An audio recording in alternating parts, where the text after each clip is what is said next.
नमस्कार प्यारे दोस्तों, कैसे हो आप सभी। उम्मीद करती हूँ कि बहुत अच्छे होंगे और अच्छे से मन लगा के पढ़ाई कर रहे होंगे। और मुझे पता है कि आप मेरे से गुस्सा भी हो रहे होंगे, उसके लिए मैं कान पकड़ कर आपसे माफ़ी मांगती हूँ। क्योंकि दोस्तों आपका जो फर्स्ट पेपर है ना, उसकी क्लास में रिकॉर्ड करती हूँ और उसमें मुझे बहुत ज़्यादा समय लगता है। इसीलिए मैं बिल्कुल भी समय टाइम नहीं निकाल पाती आपके लिए कि मैं आपके लिए भी क्लास बनाऊँ। लेकिन ये गलत है, मैं रोज़ एक दिन में कम से कम एक क्लास तो मेरी आनी चाहिए। कल नहीं आई, उसके लिए माफ़ी मांगती हूँ। और चलो हम ये वीडियो स्टार्ट करते हैं। इसमें तुलसीदास जी से संबंधित जितनी भी महत्वपूर्ण जानकारी है सभी हम देखेंगे, ठीक है। बहुत ज़्यादा इंपॉर्टेंट है दोस्तों। राम काव्य का सबसे महत्वपूर्ण कवि है तुलसीदास जी, तो इनके बारे में तो हम जानेंगे। इनके एक एक पॉइंट से क्वेश्चन बनने के चांस रहते हैं, ठीक है दोस्तों। तो देखिए दोस्तों, तुलसीदास जी के बारे में कुछ भी आपको जानना है तो उसकी जानकारी हमें कहाँ से मिलती है। ये दो रचनाएं हैं, एक है मूल गोसाई चरित बेनी माधव दास की है, ठीक है दोस्तों। दूसरी है तुलसी चरित, ये महात्मा रघुवीर दास की है, ठीक है। रघुवीर नहीं, रघुबर दास की है। इन दोनों रचनाओं से हमें तुलसीदास जी के बारे में बहुत सारी जानकारियाँ मिलती है, ठीक है दोस्तों। और इन दोनों ही रचनाओं में इनका जो जन्म वर्ष है वो विक्रम संवत 1554 माना है, ठीक है। और जन्म स्थान माना है राजापुर गांव, ठीक है। तो ये चीज़ मिलती है इन दोनों रचनाओं से। बाकी जो इनका जन्म माना है वो 1532 ईस्वी माना है, ईस्वी में देखें तो। और विक्रम संवत में माना है 1589 विक्रम संवत, ठीक है दोस्तों। और ये किसने माना है, किसके अनुसार है, जॉर्ज गेरसन के अनुसार। और माता प्रसाद गुप्त ने भी आधुनिक शोधों में 1589 विक्रम संवत ही माना है, ठीक है दोस्तों। ये आपको मालूम होना चाहिए क्योंकि इस तरीके के क्वेश्चन आपसे पूछ लिए जाएंगे। और दोस्तों तुलसीदास जी का जन्म है ना, ये अभुक्त मूल नक्षत्र में हुआ था, ठीक है। और इस नक्षत्र में इनका जन्म हुआ तो हुआ क्या, जब इनका जन्म हुआ तो ये ऐसे दिख रहे थे जन्म पे जैसे कि एक 5 वर्ष का बच्चा होता है ना, उसकी तरह। और इनके मुंह में दांत भी थे। तो इनके माता पिता ने सोचा कि ये क्या हो गया, हमारे घर कैसे बच्चे ने जन्म लिया। वो बहुत ज़्यादा परेशान हो गए, चिंतित हो गए। और उन्होंने अपने बच्चे को, इनकी जो माता थी, उन्होंने दासी को दे दिया और उन्हीं ने उसका लालन पालन किया था। और कुछ दिनों के बाद इनकी माता की मृत्यु भी हो जाती है। सारी जानकारी मैं बताती हूँ आपको, ठीक है। तो देखिए दोस्तों, ये आपने पढ़ लिया कि इनका जन्म काल है वो क्या है, ठीक है। अब हम पढ़ते हैं इनके जन्म स्थान के बारे में। तो देखिए दोस्तों, राजापुर है इनका जन्म स्थान उत्तर प्रदेश में, ठीक है। लेकिन इसमें काफ़ी विवाद है। देखिए, आचार्य रामचंद्र शुक्ल के अनुसार और शिव सिंह सेंगर के अनुसार तो ये राजापुर माना गया है, ठीक है। दोनों ने इसका समर्थन किया है। और कुछ इतिहासकार इनका जन्म है वो सोरो एक जगह है उत्तर प्रदेश में, उसको मानते हैं। कौन कौन से इतिहासकार मानते हैं, देखिए दोस्तों, गौरी शंकर द्विवेदी है, रामनरेश त्रिपाठी है, डॉक्टर रामदत्त है और लाला सीताराम है, ठीक है दोस्तों। ये सभी विद्वान है। ये इनका जन्म स्थान है वो सौरो मानते हैं। क्यों मानते हैं, इस पद के आधार पर मानते हैं, ठीक है। देखिए इसमें क्या लिखा है, मैं पुनि निज गुरु सन सुनी कथा जो सूकर खेत। दोस्तों ये जो सूकर खेत है ना, इस सूकर खेत का मतलब, देखिए आचार्य रामचंद्र शुक्ल ने तो बोला है कि ये सूकर खेत है, ये भ्रमवश इन्होंने सौरो समझ लिया है। सूकर खेत गोड्डा जिले में सरयू किनारे एक पवित्र स्थल है। ये किसने बोला है, ये बोला है आचार्य रामचंद्र शुक्ल जी ने, ठीक है। अब देखिए, लेकिन जो हजारी प्रसाद द्विवेदी जी है उन्होंने क्या बोला है, उन्होंने बोला है कि मैं तो इसी मत से इसी मत को मानता हूँ कि जो सौरो है वो ही सूकर खेत है, ठीक है। सूकर खेत का मतलब सौरो है, इन्होंने उसका समर्थन किया है। तो जो आचार्य रामचंद्र शुक्ल जी ने कहा था उसको ही माना है सर्वमान्य रूप से। राजापुर गांव को इनका जन्म स्थल माना है। लेकिन ज़्यादातर जो इतिहासकार है, जो ज़्यादातर ये कवि हमारे हैं, इन्होंने सूकर खेत को सौरो ही बताया है कि सौरो नामक स्थान पर इनका जन्म हुआ, ठीक है दोस्तों। तो ये आपको यहाँ पे मालूम हो गया। ये थोड़ा सा विवादित है, तो इसमें किसी भी तरह से आपसे उलझा के क्वेश्चन पूछे तो आप इसको कर सकते हो क्योंकि आपको पता चल गया है, ठीक है। राजापुर गांव है, ये आचार्य रामचंद्र शुक्ल ने और शिव सिंह सेंगर ने माना है। बाकी ये जो 5 यहाँ पे इतिहासकार है इन सभी ने सौरो माना है। लेकिन ये आचार्य रामचंद्र शुक्ल है, इन्होंने बोला कि सौरो का मतलब तो यहाँ पे क्या बोलते, गोड्डा जिला है, इसमें सरयू के किनारे एक पवित्र स्थल है, उसका नाम है। सूकर खेत का मतलब सौरो नहीं है, इन्होंने गलत समझ लिया, इन्होंने ऐसा बोल दिया, ठीक है। तो इसीलिए, और लेकिन ये द्विवेदी जी है, इन्होंने सौरो के पक्ष में इसको वजनदार बताया है, इसके पक्ष में इन्होंने कहा है कि मैं तो इसी को मानता हूँ, ठीक है। अब देखिए इनका मृत्यु का काल है वो क्या है, ठीक है। तो इनका मृत्यु काल है 1623 ईस्वी। और अगर देखिए दोस्तों, ये विक्रम संवत में, ठीक है। ये अंदर वाला है, ये दोनों मैंने ईस्वी में लिख दिए, ये विक्रम संवत है, ठीक है। इसको आप विक्रम संवत कर लेना। तो इनकी मृत्यु हुई है 1623 ईस्वी में और 1680 विक्रम संवत, ठीक है दोस्तों। देखिए ये पद है, इसके आधार पर कहा जाता है कि इनकी मृत्यु इस दिन हुई है। संवत 1680 गंग के तीर, श्रावण शुक्ल सप्तमी, तुलसी तज्जो शरीर। देखिए दोस्तों यहाँ पे लिखा है श्रावण शुक्ला सप्तमी, ठीक है, लेकिन इसको क्या किया, देखिए इसके बारे में भी काफ़ी विवादित है ये मामला। क्यों है विवादित, देखिए आप, बाबा बेनी माधव है, बाबा बेनी माधव दास, जिनके बारे में हमने सबसे पहले पढ़ा है इस वीडियो में। तो बाबा बेनी माधव दास है, इन्होंने अपनी रचना मूल गोसाई चरित है, उसमें इस श्रावण शुक्ला तीज शनि, ठीक है, तीज शनि ये लिखा है, और वर्तमान में इसको ही प्रमाणिक माना गया है, जो कि इन्होंने लिखा है बेनी माधव दास जी ने, ठीक है। बाकी ये जो पद मिलता है ये इस रूप में हमें मिलता है, लेकिन अब वर्तमान में इसको स्वीकार किया गया है, ठीक है। श्रावण शुक्ला तीज शनि, ठीक है, शनि है ये लास्ट में, मतलब कि शनिवार से संबंधित है, ठीक है दोस्तों। तो यहाँ तक की जानकारी आपको मालूम हो गई। देखिए दोस्तों इनकी माता का नाम है हुलसीबाई, ठीक है, हुलसीबाई इनकी माता का नाम है, और इनके पिताजी का नाम है आत्माराम दुबे, ठीक है दोस्तों। देखिए सभी तो इनके पिताजी का नाम आत्माराम दुबे मानते हैं, ठीक है, लेकिन रघुबर दास है, इन्होंने इनके पिताजी का जो नाम माना है वो है मुरारी मिश्र। तो आपको ये याद रखना है, क्योंकि आपसे पूछ लिया जाएगा कि बाबा रघुबर दास के अनुसार बताइए कि क्या है तुलसीदास जी के पिताजी का नाम, तो आपको ये बताना है, ठीक है, मुरारी मिश्र। तो आपको ये याद रखना है। और दोस्तों इनके बचपन का नाम है ना, ये है रामबोला, ठीक है, रामबोला इनके बचपन का नाम है, जो कि इनके गुरु ने बाद में बदलकर तुलसीदास कर दिया, ठीक है। देखिए आगे पढ़ते। देखिए दोस्तों इनका पालन पोषण किया है दासी चुनिया ने, जैसा कि मैंने आपको बताया अभी ऊपर। तो दासी चुनिया है, इन्होंने क्यों किया इनका लालन पालन, क्योंकि इनके माता पिता बहुत परेशान हो गए कि कैसे बच्चे ने हमारे घर जन्म लिया है, जो मतलब पैदा होने, दोस्तों ऐसा माना जाता है कि ये पैदा हुए तो इन्होंने अपने मुँह से राम नाम का उच्चारण किया। जब एक बच्चा 2 या मतलब 2.5-3 साल की उम्र तक तो वो मतलब शुद्ध तरीके से कुछ भी नहीं बोल पाता, मम्मी से भी तुतला के बोलता है, मम्मा पापा भी क्लियर नहीं बोलता किसी भी चीज़ के बारे में, लेकिन एक पैदा होते ही एक बच्चा अगर राम नाम बोल रहा है तो वो तो अद्भुत है, मतलब अलग ही है सबसे। और ऐसा माना जाता है कि वो पैदा होते ही 5 वर्ष के बच्चे की तरह लगते थे और उनके मुंह में दांत भी थे, ठीक है। तो इन सारी चीज़ों से उनके माता पिता थोड़े से परेशान हो गए कि क्या है ये, मतलब उनको कुछ भी समझ में नहीं आया। तो उनकी दासी थी चुनिया, इसको दे दिया था उन्होंने तुलसीदास जी को, और इन्होंने ही इनका लालन पालन किया। और साथ में ये है बाबा नरहरि दास, ठीक है, ये गुरु है इनके तुलसीदास जी के, इन दोनों ने मिलकर के तुलसीदास जी का लालन पालन किया, ठीक है दोस्तों, ये आपको याद रखना है। और इनकी माता की है ना, तुलसीदास जी की माता की कुछ वर्षों के बाद ही मृत्यु हो जाती है, 5 वर्ष के बाद मृत्यु हो जाती है ना। और गुरु का देखिए मुझे एग्जैक्ट नहीं पता 5 वर्ष के बाद ही होती है क्या, तो मतलब कुछ समय के बाद हो जाती है, आप देख लेना और कितने समय के बाद होती है। इनके गुरु का नाम है ना दोस्तों, ये है नरहरि दास, इसको नरहरियानंद भी बोलते हैं, ठीक है। अब देखिए यहाँ पे ये इंपॉर्टेंट पॉइंट है कि ये दूसरा गुरु का नाम लिखा है, मतलब इसका क्या चक्कर है, तो मैं आपको बताती हूँ। ये दूसरे गुरु है। एक बार क्या होता है, इनके ये गुरु है ना नरहरि दास, इनको तुलसीदास जी को लेके कहाँ जाते हैं, उत्तर प्रदेश में एक जगह है काशी, वहाँ पर जाते हैं, ठीक है। वहाँ जब पहुँचते हैं ना, तो इस बच्चे मतलब तुलसीदास जी से ये शेष सनातन जी है, ये बहुत ज़्यादा प्रभावित होते हैं, बहुत ज़्यादा उनको अच्छा लगता है उनको देखकर, उनकी बातें सुन के और उनको जानकर। तो ये क्या करते हैं, नरहरि दास से कुछ समय के लिए बोलते हैं कि इनको यहाँ छोड़ के जाओ, मैं उनको कुछ शिक्षा देना चाहता हूँ। और किस चीज़ की शिक्षा दी उन्होंने, वेद की, वेदांग की, दर्शन की, इतिहास की और पुराण की, ठीक है दोस्तों, इन सभी चीज़ों की शिक्षा दी थी उनको शेष सनातन ने, इसलिए इनको ना उनका गुरु माना जाता है, ठीक है, दूसरा गुरु माना जाता है तुलसीदास जी का। इनको शास्त्रीय गुरु की संज्ञा भी दी गई है इसको, तो आप ये याद रखना, ठीक है। देखिए दोस्तों ये वाला पॉइंट है ना, यहाँ पे स्टार लगा रखा है, इसका मतलब ये बहुत ज़्यादा इम्पोर्टेंट है। ये क्यों इम्पोर्टेंट है, ये इसलिए ज़्यादा महत्वपूर्ण है दोस्तों, क्योंकि कई बार क्या होता है हमारी ज़िंदगी यूं ही चलती रहती है, मतलब हमें खुद ही नहीं पता कि हमारी ज़िंदगी कैसे चलती है, मतलब ऐसे ही बस कट रही है। लेकिन कभी कभी ज़िंदगी में ऐसे उतार चढ़ाव आते हैं, ऐसा मोड़ आता है कि हम अपनी ज़िंदगी को एक दिशा देना चाहते हैं, ठीक है, एक अच्छी दशा और दिशा दोनों देना चाहते हैं।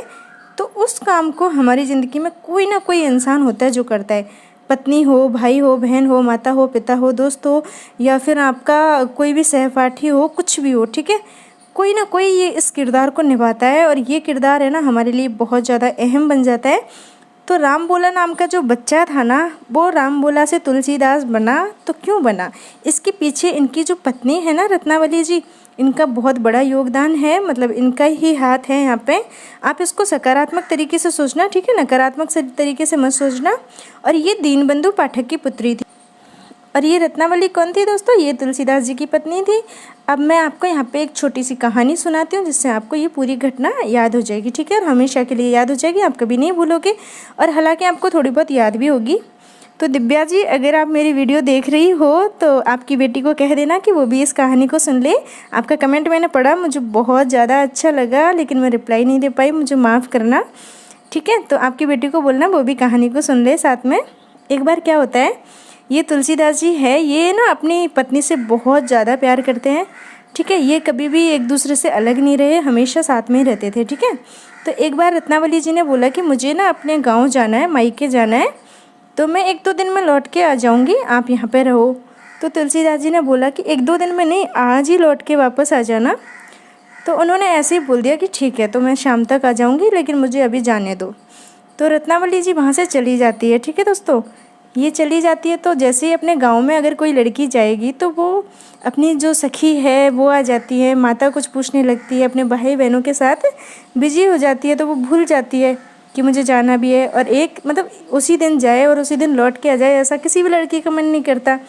तो ये भी बेचारी अपने घर पे रहने लगी, मतलब कि भूल गई कि मुझे जाना है। और उधर तुलसीदास जी भूखे बैठे कि इंतज़ार कर रहे थे कि आएंगी, खाना बनाएंगी, तब खाऊंगा। क्योंकि देखिए, आपने तुलसीदास जी को सिर्फ इस रूप में देखा है कि उन्होंने बहुत अच्छा राम काव्य भी लिखा है, लेकिन ऐसा नहीं है दोस्तों, वो बहुत ज़्यादा प्रेम करते थे, प्रेम के रूप में भी वो बहुत ज़्यादा अच्छे से लिख चुके हैं, बहुत ही अच्छी परिभाषा उनके काव्य में मिलती है प्रेम की, ठीक है। तो ये इतना प्रेम करते थे कि इनके बिना बिल्कुल भी नहीं रह पाते थे। जब ये शाम तक वापस नहीं आई तो तुलसीदास जी ने क्या किया, अपने घर से निकल गए और कि उनके ससुराल चले गए, ठीक है। मतलब खाना भी नहीं खाया, भूखे प्यासे। जब इनके ससुराल में जाते हैं ना, मतलब कि रत्नावली का मायका है तो उनका तो ससुराल होगा ना, तो वो जा रहे थे तो एक नदी पड़ती है उनके गांव के और ससुराल के बीच में। अब उस नदी को कैसे मतलब कि पार करे तुलसीदास जी, उनको तो तैरना नहीं आता। फिर क्या हुआ, उनको लगा कि एक लकड़ी तैर रही है नदी मतलब पानी के ऊपर, तो वो उस पर बैठ जाते हैं और उससे नदी पार कर लेते। और दोस्तों, उनको मालूम भी नहीं हुआ कि वो नदी में ना लकड़ी नहीं थी, वो लाश थी, और वो उसके ऊपर बैठ के और पूरी नदी पार करके आ जाते और उनको एहसास भी नहीं होता है, इतने प्रेम में डूबे हुए रहते हैं वो, ठीक है। वो वहाँ पे पहुँच जाते हैं और पहुँचने के बाद वो दिमाग लगाते हैं कि मैं ना आगे के रास्ते से जाऊँगा तो सब पूछेंगे कि इतनी रात को क्यों आए हो, क्या बात है। तो वो सीधे ही रत्नावली का जो कमरा था उधर की साइड से गए, और गए तो ना ऊपर की तरफ उनका कमरा था, उनकी जो पत्नी है रत्नावली उनका, तो एक सांप लटक रहा था वहाँ पे। उनने समझा कि ये रस्सी है और उसको पकड़ के ऊपर चढ़ गए और अपनी पत्नी के रूम में पहुँच गए। ऐसी कहानी इनके बारे में है, ठीक है। ये कहानी प्रचलित है इनके बारे में, मैं ये नहीं कह रही कि ये बिल्कुल सही है, मैंने ऐसी सुनी है तो मैं आपको ऐसी सुनाऊंगी। तो वहाँ पे पहुँच जाते हैं। फिर इनकी पत्नी देखती है कि स्वामी आप मतलब इतनी रात को और नदी पार करके आप कैसे यहाँ तक पहुँच गए। तो इन्होंने कहा कि तुलसीदास जी ने कहा कि प्रिय, मैं आपसे बहुत प्रेम करता हूँ, मैं आपसे दूर बिल्कुल रह ही नहीं सकता, मुझे अच्छा नहीं लग रहा था, मैंने खाना भी नहीं खाया तो मैं तो आ गया। फिर इनकी पत्नी कहती है कि लाज ना आवत आपको द्वारे आए साथ, मतलब कि आपको लाज नहीं आई बिल्कुल भी, मैं आज ही आई हूँ और पीछे से ही चले आए तुम यहाँ पे। धिक धिक ऐसे प्रेम को कहा कहूँ मैं नाथ, धिक्कार है ऐसे प्रेम को, अब मैं क्या कहूँ नाथ। मतलब स्वामी पतिदेव, मैं आपसे क्या कहूँ अब। अस्थि जन्म में दे मम तामे ऐसी प्रीत, तैसी जो श्री राम में होती न तो भवभीति। मतलब कि दोस्तों ये कह रहे कि तुमने जो मेरी हड्डियों से, मेरे शरीर से, मेरे मतलब मुझसे जो आपने प्रेम किया है ना, मेरे शरीर रूपी तन से, तो इसकी बजाय अगर आप राम नाम से प्रेम करते, श्री राम से प्रेम करते, तो आपकी ज़िंदगी पार हो जाती, आपकी ज़िंदगी तर जाती।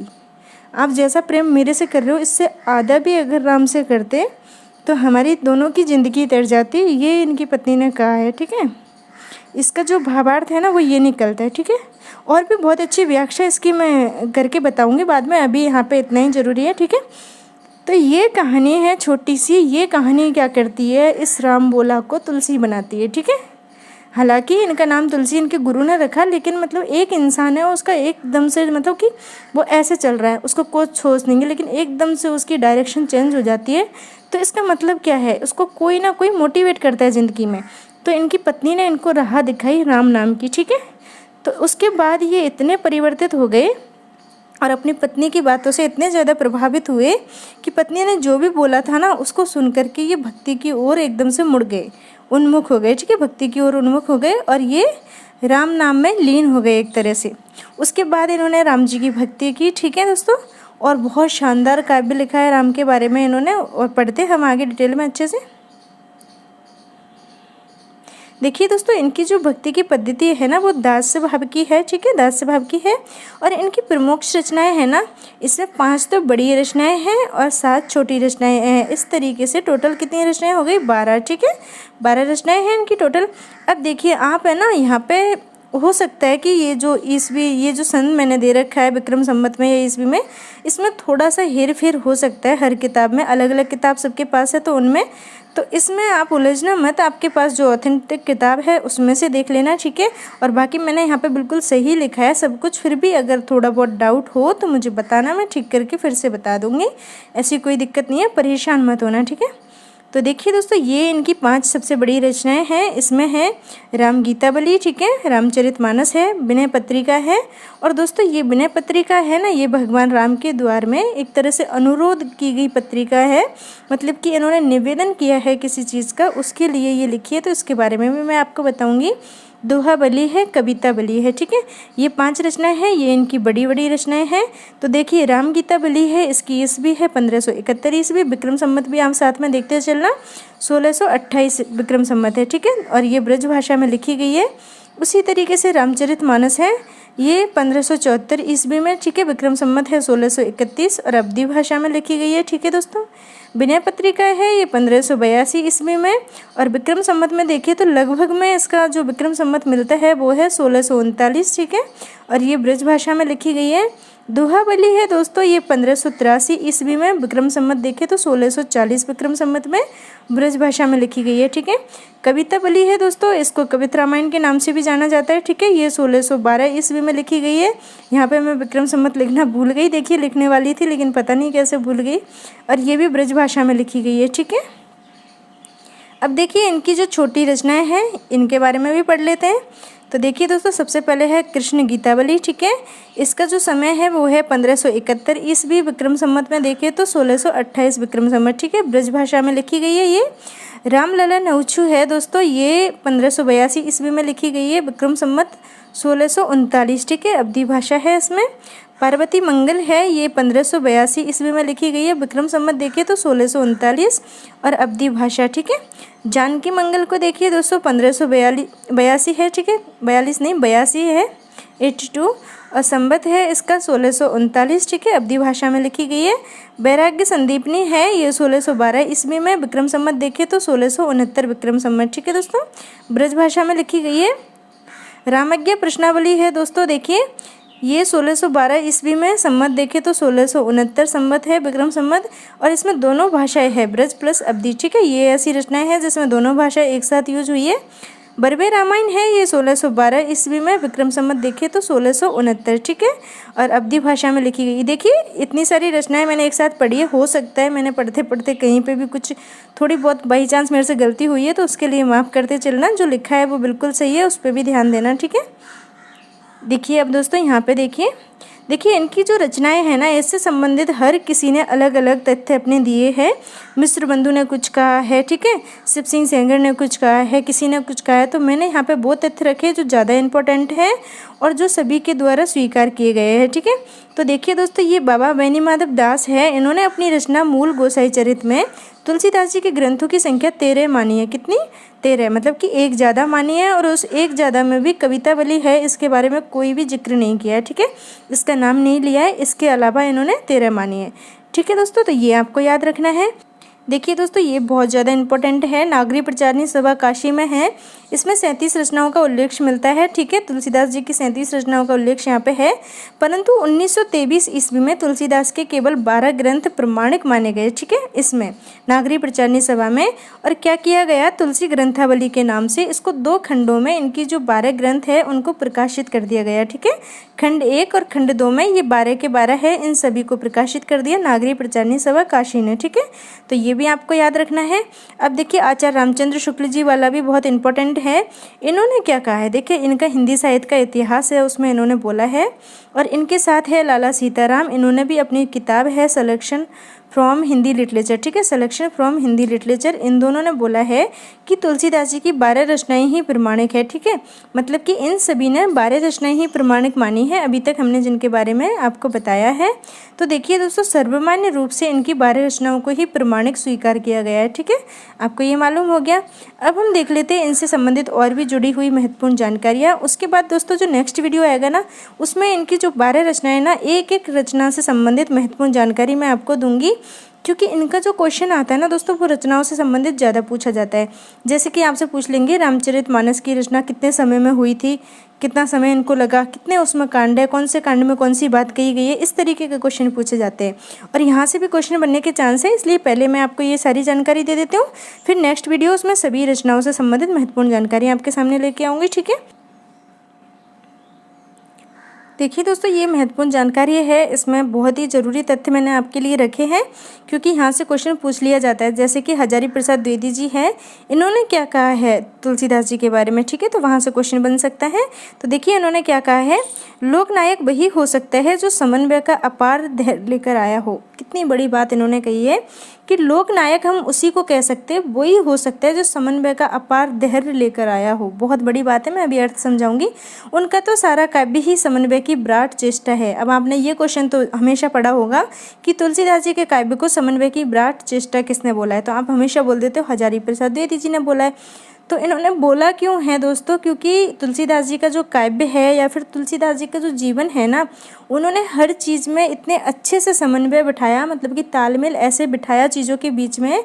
देखिए आप उनकी जो भी रचनाएं पढ़ेंगे ना, सारी रचनाओं के बारे में जब मैं आपको जानकारी दूंगी तो आपको खुद ही एहसास हो जाएगा कि किस तरीके से उन्होंने सारी चीज़ों के बीच में तालमेल बिठाया है। और बहुत ही शानदार काम हिंदी साहित्य में उन्होंने किया है राम काव्य में, ठीक है दोस्तों। इसीलिए इनको समन्वय की विराट चेष्टा का कवि कहा जाता है तुलसीदास जी को। और किसने कहा है, हजारी प्रसाद द्विवेदी जी ने कहा है, ठीक है। देखिए दूसरी बात इन्होंने क्या कही है, अपरिमित धैर्य लेकर एक पुत्र पैदा हुआ जिसने भारत में समन्वय की चेष्टा की। एक ऐसा पुत्र पैदा हुआ जिसके पास बहुत ही शानदार, मतलब कि उसके पास इतना धैर्य है कि आप सोच भी नहीं सकते, मतलब उसको नाप नहीं सकते, ठीक है। ऐसा धैर्य लेकर के वो पैदा हुआ है और उसने समन्वय की चेष्टा की है भारत में। इनका काव्य जीवन की 2 कोटियों को मिलाने वाला है। देखिए कितनी बड़ी बात कही है कि इनका काव्य ऐसा है कि जीवन की 2 कोटियों को मिला दे, ऐसा काव्य इनका। तो ये किसने कहा है, हजारी प्रसाद द्विवेदी जी ने। बहुत ही शानदार बात कही गई है। अब ये देखिए दोस्तों, आचार्य रामचंद्र शुक्ल जी ने क्या कहा है इनके बारे में, कि इनकी भक्ति सर्वांग पूर्ण है जो ज्ञान व कर्म को साथ लेकर चलती है। देखिए दोस्तों, इनकी भक्ति है ना, वो ऐसी है कि ज्ञान को और कर्म को, सभी चीज़ों को एक साथ में लेकर चलती है। ऐसा नहीं है कि सिर्फ वो भक्ति पर ही जोर दे रहे, ऐसा भी नहीं है कि सिर्फ वो ज्ञान के ऊपर जोर दे रहे, वो कर्म भी कर रहे अपनी ज़िंदगी में और ज्ञान को भी अपने साथ में लेकर चल रहे, सारी चीज़ों को मिला करके और फिर साथ लेकर चल रहे। इसीलिए आचार्य रामचंद्र शुक्ल जी ने कहा कि तुलसीदास जी की जो भक्ति है वो सर्वांग पूर्ण है और ज्ञान व कर्म को साथ लेकर चलती है, ठीक है। ये याद रखना आप, ये पंक्तियाँ देख के डायरेक्ट पूछ लिया जाएगा कि ये किसने कही है और किसके लिए कही है, ठीक है। तो ये आप याद रखना। देखिए ये लोक मंगल के साधना अवस्था के कवि है। कितनी शानदार बात कही है कि ये लोक मंगल की, मतलब कि लोक मंगल का मतलब है कि पूरे संसार के मंगल की शुभकामनाएं के लिए साधना अवस्था के कवि है। साधना मतलब कि इन्होंने कठोर साधना की है। साधना मतलब तपस्या, भक्ति एक तरह की, ठीक है। रूपकों का जैसा निर्वाह तुलसी ने किया है किसी अन्य ने नहीं किया। रूपकों का जैसा निर्वाह तुलसीदास जी ने किया है, किसी और कवि ने नहीं किया है। मानस में ज्ञान भक्ति के विवेचन में लंबा संग रूपक प्रस्तुत किया है इन्होंने, तुलसीदास जी ने। ये कहा है इनके बारे में आचार्य रामचंद्र शुक्ल जी ने। और क्या कहा है देखिए, शुक्ल जी ने हिंदी का जातीय कवि कहा है इनको, किसको, तुलसीदास जी को। ये क्वेश्चन तो कई बार पूछा गया है कि आचार्य राम, ये किसने कहा है कि हिंदी का जातीय कवि है तुलसीदास जी, या फिर तुलसीदास जी के बारे में किसने कहा है कि हिंदी के जातीय कवि है, तो ये कहा है आचार्य रामचंद्र शुक्ल जी ने, ठीक है। तो यहाँ तक की बात आपको मालूम हो गई, आगे पढ़ते हैं। देखिए दोस्तों, ये स्मिथ है ना, ये पाश्चात्य विचारक है, ठीक है। तो इन्होंने क्या कहा है कि तुलसीदास जी को मुगल काल का सबसे बड़ा और महान व्यक्ति इन्होंने माना है, ठीक है।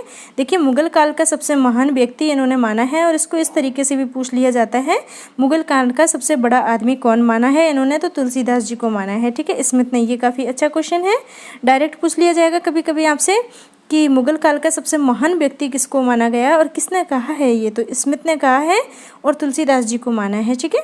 और जॉर्ज इब्राहिम गेरसन है, देखिए पूरा नाम है ये गेरसन का, ठीक है, जॉर्ज इब्राहिम गेरसन, ये पूरा नाम है इनका। तो गेरसन जी ने क्या कहा है कि तुलसीदास को महात्मा बुद्ध के बाद दूसरा सबसे बड़ा लोकनायक कहकर पुकारा है। देखिए कितनी बड़ी बात इनके बारे में कही है।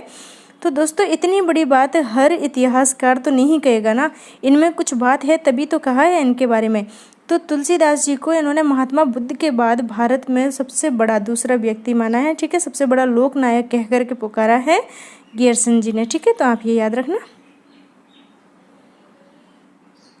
अब देखिए दोस्तों, इनका जो हनुमान बाहुक की रचना है ना, कवि ने अपने किसी अनिष्ट निवारण के लिए की है। मतलब कि हमें कोई दिक्कत होती है तो हम क्या करते हैं ना, ये बोला जाता है कि हनुमान चालीसा पढ़ लो, ये चीज़ें दूर हो जाएंगी। तो इन्होंने हनुमान बाहुक की जो रचना की है ना, इनकी रचना है हनुमान बाहुक, इसकी रचना इन्होंने इसलिए की है कि इनका कोई अनिष्ट कार्य था ज़िंदगी में, कोई अनिष्ट चीज़ थी, उसके निवारण के लिए की है, ऐसा माना जाता है।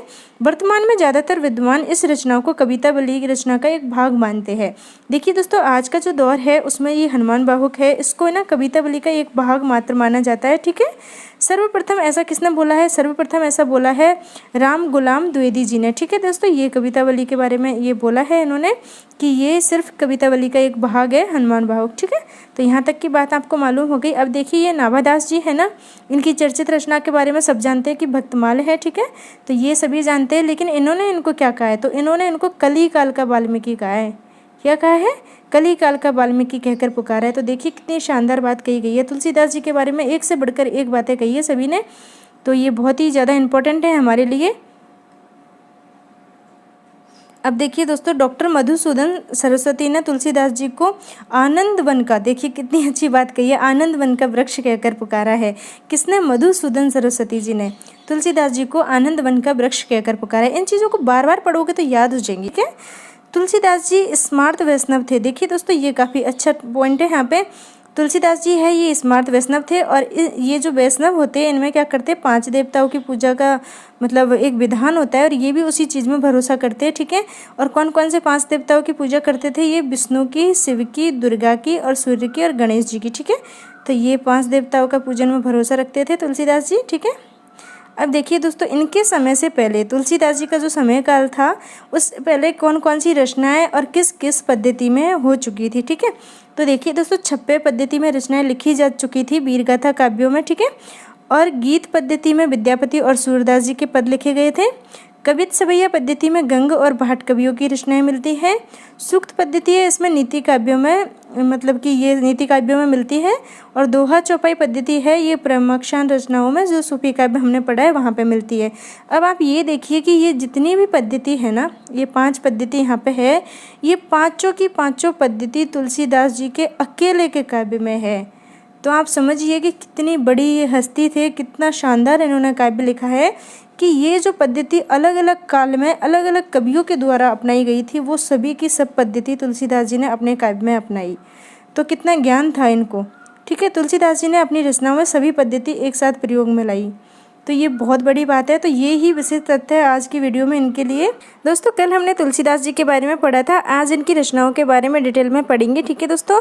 और देखिए, इनकी 5 रचना है वो बड़ी रचना मानी जाती है, और बाकी की जो 7 रचना है वो छोटी रचना मानी जाती है, ठीक है। 12 रचना इनकी है जो प्रमाणिक मानी जाती है। तो आज हम 5 रचनाओं के बारे में पढ़ेंगे जो कि बड़ी रचनाएं मानी जाती है, ठीक है। और दोस्तों, इनकी रचनाओं से काफ़ी सारे क्वेश्चन पूछे जाते हैं, इसीलिए हम डिटेल में इनके बारे में पढ़ेंगे, जो हमारे एग्जाम के दृष्टिकोण से इंपॉर्टेंट है उनको पढ़ेंगे, ठीक है दोस्तों। चलो, तो सबसे पहले पढ़ेंगे रामचरितमानस के बारे में। इसको आप सभी जानते हो, इसके नाम से आप परिचित हो, और आप ये भी इस बात से भी परिचित हो कि इसमें अंदर क्या लिखा हुआ है। तो मैं वो बातें आपको बताती हूँ जो हमारी एग्जाम में आती है। ठीक है दोस्तों, चलो स्टार्ट करते हैं इसको। देखिए सबसे पहले तो आपको इसका रचनाकाल पता होना चाहिए। ठीक है, रामचरितमानस का। तो दोस्तों इसका रचनाकाल है 1574 ईस्वी, और अगर आप विक्रम संवत में देखते हो तो 1631 विक्रम संवत है। ठीक है, और इसका समय भी यहाँ पे दे रखा है। देखिए चैत्र शुक्ला नवमी बार मंगलवार संवत 1631। ठीक है दोस्तों, तो ये सारी जानकारी आपके सामने दी हुई है यहाँ पे। ठीक है, हिंदी में इसका महीना भी बार सारी चीज़ें दे रखी है। विक्रम संवत में इसका समय दे रखा है अगर ये पूछे तो, और ईस्वी में पूछे तो ईस्वी में भी दे रखा है। बहुत ज़्यादा महत्वपूर्ण है ये रचना, इसीलिए इसकी तो पूरी जानकारी आपको होनी ही चाहिए। देखिए दोस्तों इस रचना में कितना समय लगा, ये क्वेश्चन पिछली बार मैंने DSSB PGT का एग्ज़ाम दिया था उसमें आया था, और उसके 2-3 सेट में आया था, सिर्फ एक सेट में नहीं आया था, और भी काफ़ी जगह ये आया है पहले। तो ये आपको मालूम होना चाहिए कि इस रचना को लिखने में कवि को मतलब तुलसीदास जी को जो समय लगा वो 2 वर्ष 7 माह और 26 दिन का समय लगा। ठीक है दोस्तों, तो ये काफ़ी इंपॉर्टेंट है। देखिए यहाँ पे एक एक पॉइंट है वो इम्पोर्टेंट है आपके लिए। इसकी भाषा है ये अवधी है। ठीक है दोस्तों, और देखिए दोस्तों यहाँ पे प्रत्येक कांड के प्रारंभ में उपलब्ध स्तुतियों में संस्कृत भाषा का प्रयोग हुआ है। ठीक है, ये तो नॉर्मल सी बात है। और देखिए दोस्तों प्रत्येक कांड के प्रारंभ में उपलब्ध स्तुतियों में संस्कृत भाषा का प्रयोग हुआ है।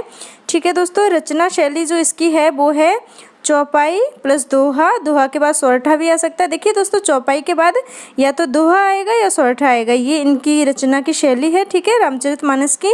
और इसका जो काव्य स्वरूप है वो कौन सा है, तो दोस्तों ये महाकाव्य है रामचरितमानस। ठीक है, प्रबंधात्मक काव्यागर्त महाकाव्य है। ठीक है दोस्तों, तो ये महाकाव्य की श्रेणी में आता है रामचरितमानस। अब आप देख लीजिए कि इस काव्य का विभाजन कितने तरीके से किया है।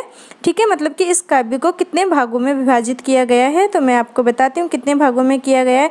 तो दोस्तों हमारा रामचरितमानस है, इसको 7 भागों में विभाजित किया गया। और डायरेक्ट कभी कभी तो क्वेश्चन ये पूछ लिया जाता है कि रामचरितमानस को कितने भागों में विभाजित किया गया है, और कभी कभी आपसे ये पूछ लेगा कि इसके जो भाग है मतलब कि इसके जो कांड है, आप कांड बोल सकते हो भाग बोल सकते हो। ठीक है दोस्तों, तो इसके जो कांड है इनका क्रम कौन सा सही है, तो ये बिल्कुल क्रम में मैंने आपके लिए लिखा है, तो आपको इनका क्रम भी याद होना चाहिए। ठीक है दोस्तों, बहुत इंपॉर्टेंट क्वेश्चन यहाँ से आपके लिए बन सकता है नेट JRF में भी, और कोई भी एग्जाम जिसकी भी आप तैयारी कर रहे हो उसके लिए बहुत ज़्यादा इंपॉर्टेंट क्वेश्चन यहाँ से बनेगा और बन सकता है। ठीक है, और पिछली बार भी बना है काफ़ी बार, तो इसलिए आप इसको क्रम को याद रखना। देखिए सबसे पहले बालकांड है, मतलब कि सबसे पहले किसी का जन्म होता है। ठीक है, तो ये जो रचना है ये भगवान राम के जन्म से रिलेटेड है। आप सभी को मालूम है कि राम की कथा है इसमें।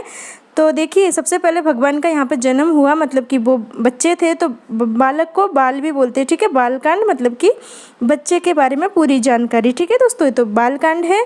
उसके बाद अयोध्या कांड, मतलब कि उसके बाद वो बड़ा हुआ तो अयोध्या में जहाँ पे उसकी जन्मस्थली है वहाँ पे इधर उधर घूमा, उसने खूब मस्ती की, खूब खेला। ठीक है दोस्तों, बालकांड के बाद उसका अयोध्या कांड आ गया। इसके बाद आ गया उसका अरण्य कांड। कौन सा दोस्तों, अरण्य कांड। अरण्य कांड का मतलब वो जंगल में गए। ठीक है दोस्तों, अरण्य कांड मतलब कि जंगल में गए। इसके बाद जंगल में गए तो उनको सबसे पहले वहाँ पे कौन मिली, किष्किंधा कांड। तो दोस्तों किष्किंधा में किसकी कहानी है, सुग्रीव और बाली और इन सभी की कहानी है। तो सुग्रीव बाली इनसे मिले थे यहाँ पे। ठीक है, बाली का इन्होंने वध किया था और सुग्रीव इनके दोस्त बने थे। उसके बाद दोस्तों सुंदरकांड आता है, हनुमान जी की, इसमें पूरा सुंदरकांड हनुमान जी से संबंधित है। ऐसा नहीं है कि सिर्फ हनुमान जी के बारे में उसमें लिखा है, उसमें और भी बहुत सारी बातें। हनुमान जी लंका जाते हैं तो वो सारी कहानी भी इसमें लिखी हुई है। तो ये सुंदरकांड हनुमान जी से संबंधित है। लंका कांड है। ठीक है दोस्तों, और उसके बाद है लास्ट में उत्तरकांड। ठीक है, मतलब कि सुंदरकांड से हनुमान जी पता लगा के आते हैं लंका में कि क्या है क्या नहीं है। उसके बाद सभी लंका जाते हैं, वहाँ पे युद्ध होता है, सीता जी को वापस लेके उत्तरकांड मतलब वापस अपनी अयोध्या में आ जाते हैं। ठीक है, तो आपको इनका क्रम याद करना है। कैसे भी आप अपने मन में इसको याद रखो, लेकिन आपको याद करना पड़ेगा। ठीक है, लेकिन आप अच्छे से ऐसे क्रम से याद करोगे ना, अपने जीवन के क्रम ले लो कि पहले मेरा जन्म हुआ, फिर मैं अपने गाँव में इधर उधर खेला, फिर वो तो देखिए वहाँ पे जंगल की बात है तो वो जंगल में गए थे। आप शहर में पढ़ने के लिए जाते हो तो वो जंगल में गए थे, वहाँ उनका दोस्त बना कौन, सुग्रीव उनका दोस्त बना था, उसका भाई था बाली, उसको मारा था। सुंदरकांड है, हनुमान जी से संबंधित है। कोई भी विपदा आप अक्सर घर में पढ़ते हो, मेरे पापा जी रोज़ सुंदरकांड का पाठ करते हैं। तो सुंदरकांड है, इसमें हनुमान जी जाते हैं लंका और सारी चीज़ों का पता लगाते हैं। बहुत अच्छी बात है इसमें। इसके बाद लंका कांड है। लंका में जो भी घटना घटित होती है, राम जी जाते हैं, रावण राम के बीच में जो युद्ध होता है वो सारी चीज़ें इसमें आ जाती है। उसके बाद है उत्तरकांड, मतलब कि सारी चीज़ें वहाँ पे ख़त्म करने के बाद वापस अपने वहाँ पे आते हैं राम भगवान सीता जी और उनके साथ, तो वो सारी घटनाएं इसमें है। तो एक तरह से एक क्रम अपने आप ही बन गया, क्योंकि आपको इसकी कहानी पता है और आजकल तो हर किसी के घर में रामायण चल रही है, तो आप सभी इसको बहुत अच्छे से जानते हो, तो ये आपको याद हो जाएगा। अच्छे से आप 2-3 बार पढ़ना, ठीक है। देखिए दोस्तों, ये हो गए आपके कांड, बहुत इंपॉर्टेंट है, इसको आप याद कर लेना।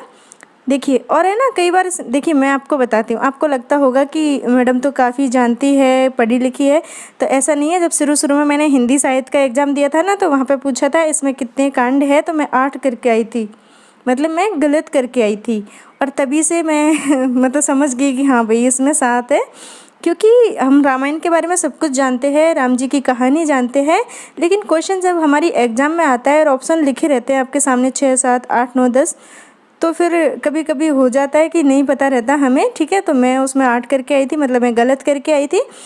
तो वो बात है ना, वो बिल्कुल सही है कि करत करत अभ्यास के जड़मति होत सुजाना। तो आप ज़्यादा से ज़्यादा पढ़ाई कीजिए, ट्रिक्स के भरोसे मत रहिए, शॉर्टकट के भरोसे बिल्कुल भी मत रहिए। ज़िंदगी में ज़्यादा से ज़्यादा मेहनत कीजिए, सफलता मिलेगी, और एक बार नहीं बहुत बार आपको बार बार सफलता मिलेगी, ठीक है।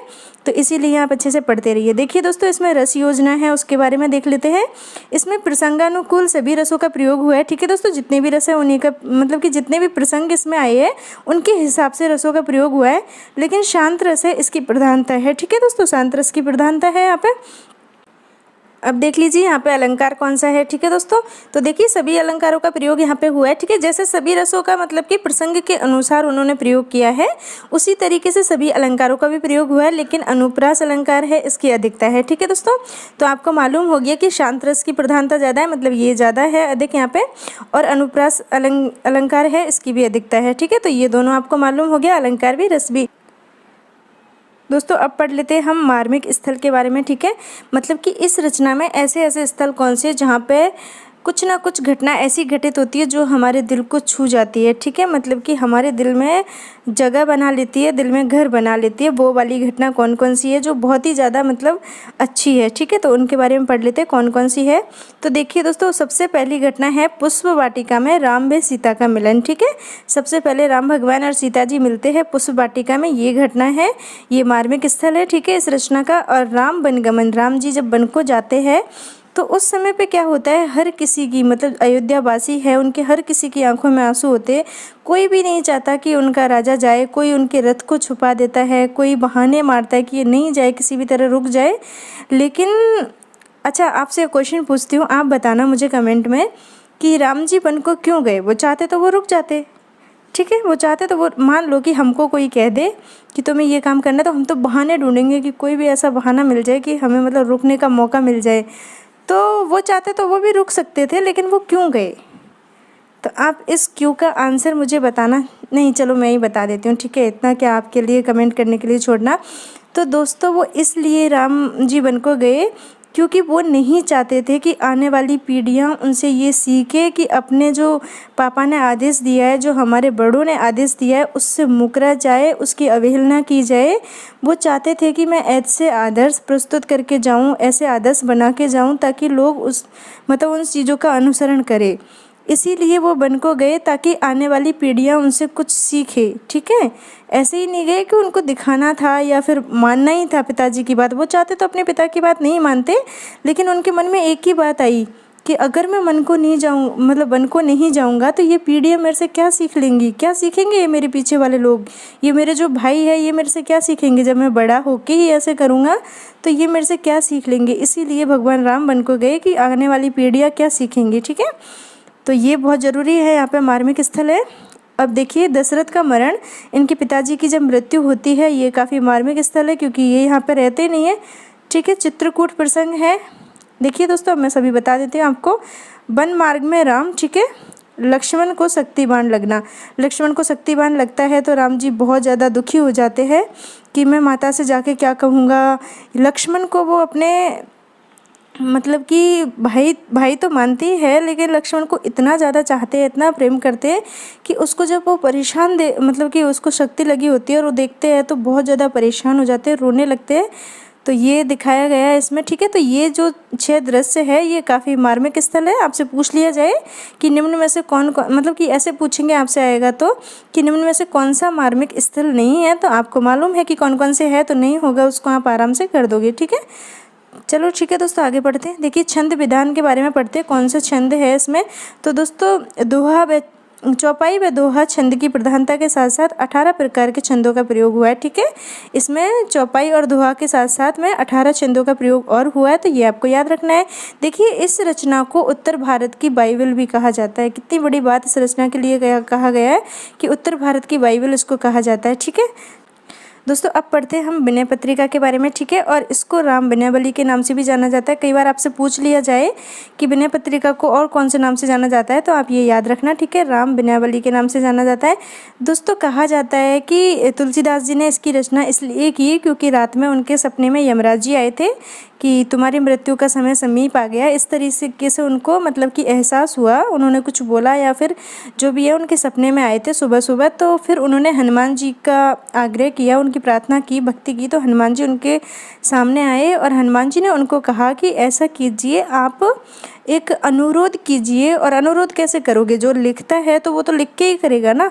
तो उन्होंने कहा कि आप लिखिए विनय पत्रिका को, मतलब विनय पत्रिका नाम बाद में दिया, उन्होंने कहा कि आप अनुरोध कीजिए तो उसका नाम विनय पत्रिका ही होगा, ठीक है। तो आप अनुरोध कीजिए राम जी से कि मेरा समय समीप आ गया है, मुझे मुक्ति दीजिए और मुझे अपनी शरण में स्थान दीजिए। तब तुलसीदास जी हनुमान जी की बात सुन के विनय पत्रिका की रचना करते हैं और उसको भगवान राम की जो तस्वीर होती है, उनके सामने जो मूर्ति होती है, उसके चरणों में रख देते हैं और भगवान राम को उसे समर्पित कर देते हैं, ठीक है, उसको अर्पित कर देते हैं उनके चरणों में। तो इसलिए इसकी रचना इन्होंने की है तुलसीदास जी ने, ऐसा माना जाता है, ठीक है दोस्तों। चलो आगे बढ़ते हैं इसके बारे में और कौन कौन से तथ्य है। देखिए इसकी रचना काल है, ये है 1582 ईस्वी, ठीक है। विक्रम संवत में देखोगे तो 1639 विक्रम संवत के आसपास है, ठीक है। देखिए मिथिला यात्रा प्रस्थान के समय लिखी थी ये रचना है ये, ठीक है। इसमें कुल पद है ये कितने हैं, तो दोस्तों 279 है, ठीक है। 279 पद इसमें है। इसकी भाषा है ये ब्रज भाषा है, ठीक है, आप इसको याद रखना। अब देखिए इसकी विशेषताएं क्या है, इसके बारे में पहले पढ़ लीजिए, ठीक है। तो देखिए इसकी विशेषताएं कौन कौन सी है। इसमें आत्मनिवेदन का भाव है, ठीक है दोस्तों। आत्मनिवेदन मतलब अपने आप से भी निवेदन हुआ है इसमें, एक तरह से शरणागति की कामना की गई है, ठीक है। शरणागति की कामना हुई है, मन की भर्त्सना हुई है, दैन्य भावना है, तुलसीदास जी के दार्शनिक विचारों की अभिव्यक्ति है, ठीक है। तो दोस्तों इसमें ये सारी विशेषताएं हैं। पूछ लिया जाए कि निम्न में से कौन सी विशेषता इनकी इसमें नहीं है विनय पत्रिका में, तो आप इसको, ये अगर आपको याद है, इनके बारे में आपको जानकारी है, तो आप सही कर दोगे। देखिए दोस्तों इसकी भाषा ब्रज है, ठीक है। प्रधान रस है वो शांत रस है, और रामचरितमानस में भी हमने देखा कि उसमें भी शांत रस था, मतलब सभी रस थे लेकिन प्रधान रस है वो शांत है, ठीक है। इसकी रचना शैली है वो कौन सी है, तो गीति शैली है, ठीक है दोस्तों, इसमें गीति शैली है। अब पढ़ लेते हैं महत्वपूर्ण तथ्य कौन कौन से हैं इससे संबंधित, इनके बारे में। तो देखिए दोस्तों महत्वपूर्ण तथ्य में सबसे पहले ये है, इस रचना में तुलसीदास जी के स्वयं के बारे में जानकारी मिलती है। मतलब कि इनकी जितनी रचनाएं हम पढ़ते हैं तो ज़्यादातर राम भगवान के जीवन के आसपास लिखी गई है, मतलब उनके ही किरदार के बारे में लिखी गई है। लेकिन इनकी ये रचनाएं है, इसमें इनके खुद के बारे में जानकारी मिलती है, अपने खुद के बारे में, तुलसीदास जी के बारे में, ठीक है। तो इसीलिए बहुत सारे जो इतिहासकार है वो क्या कहते हैं, वो कहते हैं कि रामचरितमानस राम को जानने के लिए और विनय पत्रिका है ये तुलसीदास जी को जानने के लिए काफ़ी है, मतलब पर्याप्त है। इन दोनों रचनाओं के बारे में ये बोला जाता है, ठीक है। और देखिए दोस्तों इसमें है ना 21 रागों का प्रयोग किया है तुलसीदास जी ने, 21 राग है इसमें, ठीक है दोस्तों। देखिए विनय पत्रिका की रचना तुलसीदास जी ने राम जी के दरबार में भेजने के लिए की थी। देखिए राम जी के दरबार में भेजने के लिए की थी, और जिसका उद्देश्य क्या है, कली काल से मुक्ति प्राप्त करना। दोस्तों कली काल का मतलब क्या होता है, कली काल का मतलब है कलयुग, ठीक है। कलयुग मतलब कि जिसमें हम अभी जी रहे हैं, इससे मुक्ति पाने के लिए, मुक्ति मतलब कि इस शरीर को छोड़ करके और अपनी आत्मा को भगवान के पास जाती। देखो हम जैसे कर्म करेंगे उसी हिसाब से हमें स्थान मिलता है वहाँ जाके, ऐसा माना जाता है, सुना है। हकीकत में तो पता नहीं क्या होगा हमारे साथ और क्या हुआ था इससे पहले कुछ नहीं पता। लेकिन यहाँ पे जो तुलसीदास जी ने कहा, ये कहा है कि कलिकाल मतलब इस कलयुग से मुझे मुक्ति दिलाओ भगवान और अपने चरणों में मुझे स्थान दो, इसीलिए इस रचना को उन्होंने लिखा है, ठीक है दोस्तों।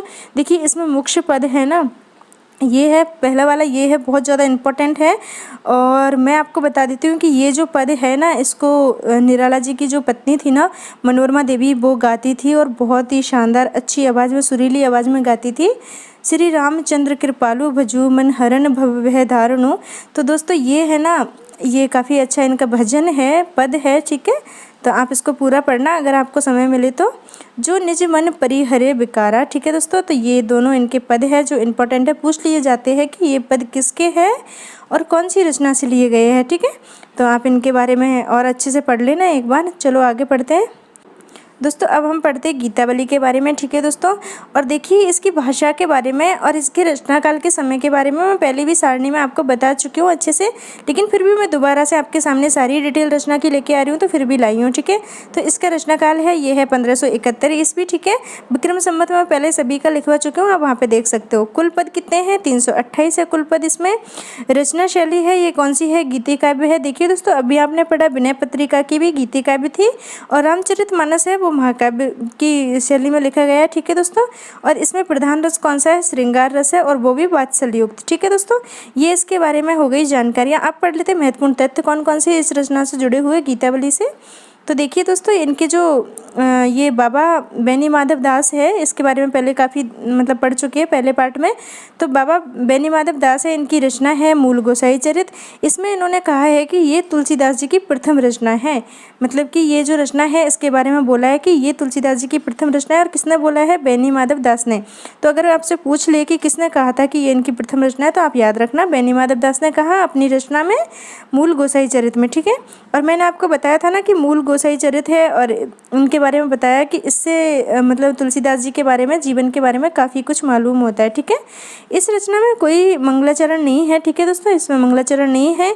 इस ग्रंथ का आरंभ राम के जन्मोत्सव से होता है। इस ग्रंथ का आरंभ है वो राम के जन्म से होता है, ठीक है दोस्तों।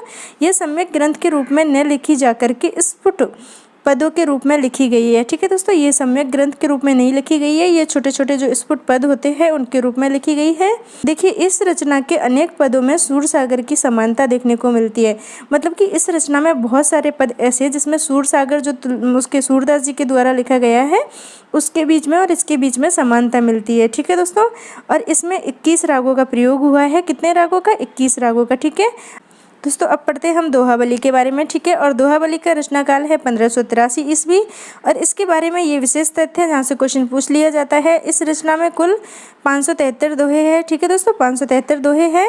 इसमें चातक के माध्यम से प्रेम की अनन्यता का चित्रण किया गया है। दोस्तों ये काफ़ी इंपॉर्टेंट पॉइंट है, ये कई बार पूछ लिया जाता है कि कौन सी रचना है तुलसीदास जी की जिसमें चातक के माध्यम से प्रेम की अनन्यता का चित्रण हुआ है।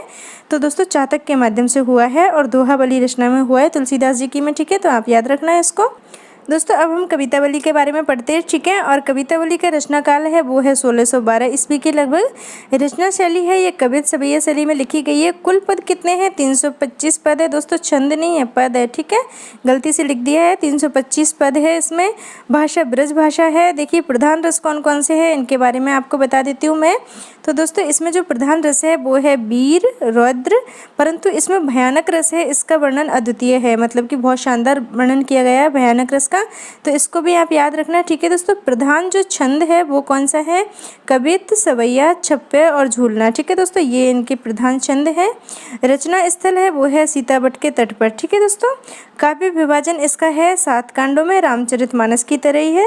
सबसे बड़ा कांड है वो कौन सा है दोस्तों? उत्तरकांड है, ठीक है, उत्तरकांड सबसे बड़ा कांड है इसमें। अब देखिए विशेष तथ्य कौन कौन से हैं इस रचना से संबंधित, इसको देख लेते हैं। तो दोस्तों कुछ इतिहासकार है वो इसको तुलसीदास जी की अंतिम रचना मानते हैं, ठीक है। इस रचना को तुलसीदास जी की अंतिम रचना मानते हैं कुछ इतिहासकार, तो ये काफ़ी इंपॉर्टेंट है। इस रचना में लंका दहन का उत्कृष्टतम वर्णन है। देखिए दोस्तों इसमें लंका दहन हुआ ना, उसका बहुत ज़्यादा अच्छा वर्णन किया गया है कवितावली में। तो इसमें जब ये वर्णन किया है तो इसके बारे में भी कुछ इतिहासकारों ने क्या बोला है कि इन्होंने अपने जीवन में कोई भयंकर आग है वो अवश्य देखी थी, इसीलिए वो इतिहासकार कहते हैं कि लंका दहन का इतना शानदार इन्होंने वर्णन किया है, क्योंकि इन्होंने अपने जीवन में कोई आग देखी थी और अवश्य देखी थी, मतलब ज़रूर देखी होगी। तो दोस्तों आज ये 5 बड़ी रचनाएं थी इनके बारे में मैं आपके सामने ये जानकारियाँ लेके आई हूँ। आप इनको पढ़ो और अच्छे से पढ़ो, ठीक है दोस्तों, क्योंकि यहाँ ज़्यादातर क्वेश्चन इनके, इसीलिए आपको इनकी रचनाओं के बारे में तो पढ़ना ही पड़ेगा दोस्तों, ठीक है। इसके अलावा और कोई तो शॉर्टकट है नहीं, क्योंकि शॉर्टकट होता तो मैं आपको ज़रूर बताती, चाहे कोई बताता या नहीं बताता, लेकिन मैं ज़रूर बताती, क्योंकि मेरा जो मेन मकसद है ना इस चैनल पे वो है आप सभी को सफलता दिलाना, और कोई मेरा मकसद नहीं है यहाँ पे, क्योंकि चलो और आगे की बातें बाद में बताऊंगी आपको, ठीक है। धीरे धीरे जैसे जैसे वीडियो आते रहेंगे अपने बारे में और आपके बारे में बातें होती रहेंगी, ठीक है दोस्तों। देखिए दोस्तों, यहाँ पे जो फर्स्ट रचना है वो है बैरागी संदीपनी, ठीक है। देखिए इसका रचना काल है 1612 ईस्वी, रचना काल इसका है 1612 ईस्वी। काव्य रूप इसका है मुक्तक, मुक्तक में लिखी गई है, ठीक है दोस्तों। भाषा इसकी ब्रज है, ठीक है। अब देखिए विशेष तथ्य देख लेते हैं, तो ये सबसे ज़्यादा इंपॉर्टेंट है। खुद तुलसीदास जी ने कहा कि ये अखिल ज्ञान का सागर है ये रचना। बैरागी संदीपनी के बारे में तुलसीदास जी ने कहा कि अखिल ज्ञान का सागर है ये रचना। इसमें संत स्वभाव, संत महिमा, नीति भक्ति, राम नाम महिमा आदि की चर्चा की गई है। देखिए दोस्तों, इसमें संत स्वभाव की चर्चा की गई है, संत महिमा की चर्चा की गई है, नीति भक्ति की चर्चा की गई है और राम नाम महिमा की चर्चा की गई है, ठीक है, इस रचना में बैरागी संदीपनी में। इसीलिए तुलसीदास जी ने इसे अखिल ज्ञान का सागर कहा है, ठीक है। अब देखिए आगे भी इससे जुड़े हुए महत्वपूर्ण तथ्य हैं, उनके बारे में हम जान लेते हैं कौन कौन से हैं। देखिए इसमें 62 छंद है। कितने? 62 छंद है इसमें टोटल, जिनको 3 प्रकार के छंदों में बांटा गया है। कौन कौन से? दोहा, सोरठा और चौपाई, ठीक है दोस्तों। ये 62 छंद है, इनको 3 प्रकार से बांटा गया, दोहा, सोरठा और चौपाई, ठीक है। आगे देखिए दोस्तों, आगे क्या है इसमें। देखिए इस रचना में संस्कृत का भी प्रभाव है, क्योंकि संस्कृत श्लोकों के भावों पर दोहे लिखे गए हैं। देखिए संस्कृत के जो भाव होते हैं अपने, उनके ऊपर भी यहाँ पर दोहे लिखे गए हैं, ठीक है। और देखिए ये ग्रंथ 4 भागों में विभाजित है। हमारा बैरागी संदीपनी ग्रंथ है, ये 4 भागों में विभाजित है। तो देख लीजिए कौन कौन से 4 भाग है इसके। फर्स्ट भाग है इसका मंगलाचरण और वस्तु संकेत, ठीक है दोस्तों, इसमें 7 छंद हैं। सेकंड भाग है संत स्वभाव वर्णन, इसमें 26 छंद है। थर्ड भाग है संत महिमा का वर्णन, इसमें 9 छंद है। और लास्ट वाला भाग है शांति वर्णन, इसमें 20 छंद है, ठीक है दोस्तों। तो ये हमारी बैरागी संदीपनी रचना की बात हो गई। काफ़ी इंपॉर्टेंट है दोस्तों, ये वाला पॉइंट मुझे बहुत अच्छा लगा कि तुलसीदास जी ने स्वयं इसको ज्ञान का सागर कहा है, ठीक है। इसको आप अच्छे से पढ़ लीजिएगा। चलो हम आगे की रचना की तरफ रुख करते हैं। देखिए अब कौन सी रचना है? बरवे रामायण, ठीक है दोस्तों। बरवे रामायण के बारे में पढ़ते हैं। इसका रचना काल 1612 ईस्वी है, ठीक है दोस्तों। इसकी भाषा अवधी है और काव्य रूप है वो मुक्तक है, ठीक है। ये आपको जानना ही है, क्योंकि देखिए इनकी रचनाएं बहुत ज़्यादा इंपॉर्टेंट है तुलसीदास जी की, इसीलिए आपको रचनाओं के बारे में पढ़ना होगा। ऐसा नहीं है कि सिर्फ नाम पढ़ के छोड़ देना है, ठीक है। अब देख लेते हैं यहाँ पे कौन से महत्वपूर्ण तथ्य है उनके बारे में। उत्तरकांड में कवितावली की तरह राम विषयक व अन्य देवी देवता विषयक बरवे है। देखिए इसका जो उत्तरकांड है ना दोस्तों, उसमें कवितावली की तरह राम विषयक और अन्य जितने भी देवी देवता है उनके विषय से संबंधित बरवे है, ठीक है दोस्तों। और मंगलाचरण नहीं है इसमें, तथा 7 सर्ग है इसमें। मंगलाचरण नहीं है और 7 सर्ग भी है, ठीक है। देखिए ये तुलसीदास जी है ना, इनके मित्र है रहीम, ठीक है। रहीम दास जी का नाम आपने सुना होगा। रहीम दास जी इनके प्रिय मित्र है। इनकी जो रचना है ना रहीम दास जी की, बरवे नायिका भेद, आपने नाम सुना होगा, इसका बहुत महत्वपूर्ण है। बरवे नायिका भेद से प्रभावित होकर के इस काव्य की इन्होंने रचना की है। इस रचना की मतलब कि इस रचना को इन्होंने रहीम से प्रभावित होकर या फिर उनके कहने पर लिखा था, ठीक है। बरवे रामायण को बरवे नायिका भेद से प्रभावित होकर, ठीक है। ये याद रखना, आप कई बार पूछ ले इस तरह से घुमा के क्वेश्चन कि आप बताओ तुलसीदास जी ने बरवे रामायण है उसको किसकी रचना से प्रभावित होकर लिखा, ठीक है। या फिर यूँ पूछ ले आपसे कि बरवे नायिका भेद से प्रभावित होकर लिखा वो किसकी रचना है, तो आपको मालूम होना चाहिए कि रहीम दास जी की है और ये इनके मित्र थे, ठीक है। इसमें 69 छंद है, सभी बरवे छंद है। देखिए दोस्तों इसमें 69 छंद है और सभी बरवे छंद है। देखिए यह 19 मात्रा वाला मात्रिक छंद होता है, ठीक है। ये 19 मात्रा वाला मात्रिक समछंद है, जिसमें क्रम से 12 व 7 मात्राओं की यति होती है। देखिए दोस्तों ये काफ़ी इंपॉर्टेंट बात है कि ये जो छंद है ना बरवे छंद, इसमें 19 मात्राओं वाला मात्रिक समछंद है और इसमें 12 और 7 मात्राओं की यति होती है, ठीक है। तो ये आप याद रखिएगा। चलो आगे पढ़ते। अब है हमारा पार्वती मंगल। देखिए पार्वती मतलब कि शिव जी की पत्नी, ठीक है। पार्वती तो नाम से ही क्लियर हो रहा है। देखिए किसी किसी रचना की कहानी उसके नाम से ही क्लियर हो जाती है। तो इस रचना में पार्वती जी और शिव जी के जो शादी हुई थी, उनका विवाह हुआ था, उसका वर्णन है, ठीक है। देखिए इसका रचना काल देख लेते हैं। 1582 ईस्वी है। भाषा है इसमें अवधी। यहाँ पे मेरे से देखिए गलती से पेन यूँ चल गया था। भाषा इसकी अवधी है, ठीक है दोस्तों, आप याद रखिएगा। और इसका काव्य रूप है वो है प्रबंध, ठीक है। देखिए विशेष तत्व कौन कौन से है, तो सबसे इम्पोर्टेंट तत्व तो यही है कि यहाँ पे शिव और पार्वती के विवाह का वर्णन है, ठीक है। भगवान शिव और पार्वती जी के विवाह का वर्णन यहाँ पे किया गया है। इसका आधार ग्रंथ है वो कालिदास का जो ग्रंथ है ना दोस्तों, कुमार संभवम, संस्कृत में लिखा है कालिदास जी ने। ये इनका आधार ग्रंथ है, मतलब इसको लिखने के पीछे वहाँ से इनको प्रेरणा मिली, ठीक है, कुमार संभव से। तो ये आप याद रखिएगा। प्रारंभ में मंगलाचरण और अंत में स्वस्ति वाचन है। देखिए दोस्तों, इसमें मंगलाचरण भी है और अंत में स्वस्ति वाचन भी है, ठीक है। इसमें 164 छंद है। पहले मैंने यहाँ पे गलत लिख दिया, फिर उसको ठीक किया। इसमें कुल 164 छंद है, ठीक है दोस्तों। देखिए 164 को भी बांट रखा है यहाँ पे अलग अलग तरीके से, तो देख लेते हैं। 148 तो अरुण या मंगल छंद है, ठीक है। अरुण या मंगल छंद है वो है 148, और हरि गीति का छंद है ये है 16, ठीक है दोस्तों। ये आपको मालूम हो गया। अब देखिए ये अरुण और मंगल छंद जो हमारा लिखा हुआ है, ठीक है, इसमें ना 20 मात्राएं होती है और 11 और 9 के बाद यति होती है। उसी तरह जो हरि गीति का हमारा छंद है इसमें 28 मात्राओं के बाद 16 व 12 पर यति होती है, ठीक है। आपको अगर ये चीज़ नहीं आती है तो मैं इसको अलग से वीडियो बना के समझा दूंगी, मुझे बता देना, ठीक है। वैसे मुझे मालूम हो रहा है कि आप में से बहुत सारे लोगों के कमेंट आते हैं, तो मुझे मालूम होता है कि आप लोगों को ये काव्य के जो रूप होते हैं ना, प्रबंध, मुक्तक, और किसी किसी को ये भी नहीं पता कि क्या है ये गीति नाट्य, किसी में महाकाव्य बजाता है, किसी में कुछ आ जाता है। तो अगर आपको मालूम नहीं है तो मैं आपको पढ़ा दूंगी इनको एक दिन निकाल के अच्छे से, और इनके बारे में चर्चा करेंगे हम। तो आप मुझे बता देना कमेंट में कि क्या मैं पहले इनको बताऊं या फिर अपने सिलेबस को चलने दूँ आगे की तरफ, क्योंकि कई बार क्वेश्चन डायरेक्ट यूँ पूछ लिया जाता है कि बताइए इसका काव्य रूप कौन सा है। तो आपको याद, कितने को याद करोगे बताओ, समझ में आनी चाहिए ना चीज़ की क्यों है ये है। तो इसीलिए अगर आपको लगेगा तो मैं पढ़ा दूँगी, ठीक है। देखिए दोस्तों, अब पढ़ते हैं हम जानकी मंगल के बारे में।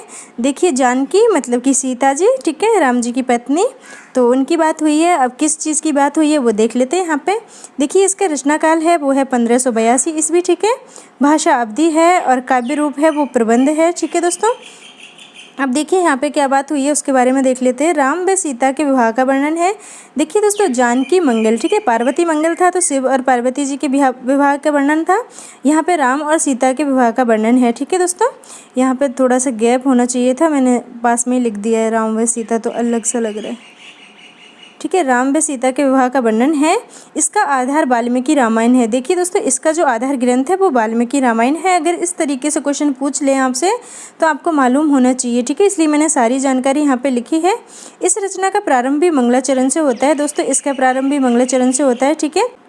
देखिए दोस्तों, इस पॉइंट में क्या कहा गया है, रामलला नेहछु, ठीक है, पार्वती मंगल और जानकी मंगल, ये तीनों ही रचनाएं हैं इनकी। इन्होंने कब रचना की है, मिथिला यात्रा में, ठीक है। तुलसीदास जी ने मिथिला की यात्रा में इनकी रचना की है। और कैसे मालूम होता है, इस पद से। तो इस पद में क्या लिखा है, देखिए, मिथिला में रचना किए नेछु मंगल दोय। तो नेछु मतलब कि रामलला नेछु, मंगल, मंगल कौन कौन सी रचनाओं के पीछे, दो ही रचनाओं के पीछे, पार्वती मंगल के पीछे और जानकी मंगल के पीछे। तो मंगल और मंगल के बाद क्या लिख रहा है, दो, दो मतलब दो, ठीक है, दो मतलब कि दोनों मंगल, पार्वती मंगल और जानकी मंगल, मतलब इन तीनों रचनाओं की, समझे आप। अगर आप समझे नहीं तो मैं दोबारा से बताती हूँ, रुको। देखिए ये लिखा है, इसका मतलब है रामलला नेछु, ठीक है। और यहाँ पे लिखा है मंगल दो, मतलब दो मंगल है। कौन कौन से दो मंगल हैं इनकी रचनाओं में, एक तो है पार्वती मंगल और दूसरा है कौन सा, जानकी मंगल, ठीक है।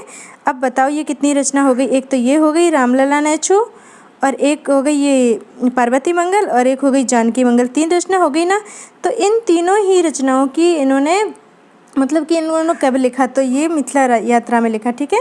इस पद के आधार पे ये कहा जाता है, तो आपको ये याद रखना है, ठीक है दोस्तों। चलो आगे देखते हैं, आगे क्या है। देखिए इसमें कुल छंद है वो 216 है, ठीक है, और 192 अरुण छंद है और 24 हरि गीतिका है, ठीक है दोस्तों।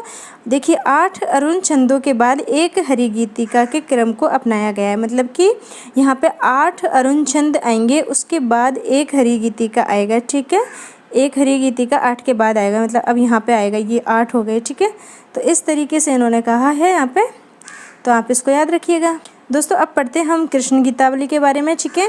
देखिए इसमें नाम से ही क्लियर हो रहा है कि बात कृष्ण गीतावली, कृष्ण मतलब कि भगवान कृष्ण से संबंधित कुछ है इस रचना में, तो देखते हैं क्या है। तो देखिए दोस्तों, इसका रचना काल है ये 1571 ईस्वी है। भाषा ब्रज है, ठीक है। काव्य रूप है वो गीति काव्य है और मुक्तक में लिखा गया है, ठीक है दोस्तों। साफ नहीं दिख रहा लेकिन मुंह से सुन लीजिए, गीति काव्य है, मुक्तक में लिखा गया है, ठीक है। विशेष तथ्यों के बारे में हम पढ़ लेते हैं। देखिए भगवान का लोक रंजक रूप दिखलाई दिया है यहाँ पे, भगवान का लोक रंजक रूप यहाँ पे दिखलाई दिया है। देखिए कृष्ण का बाल चरित्र, कृष्ण भगवान का बाल चरित्र, गोपियों का प्रेम व मथुरा गमन भ्रमर गीत का वर्णन। देखिए ये सारी चीज़ें इस रचना में है। कौन कौन सी?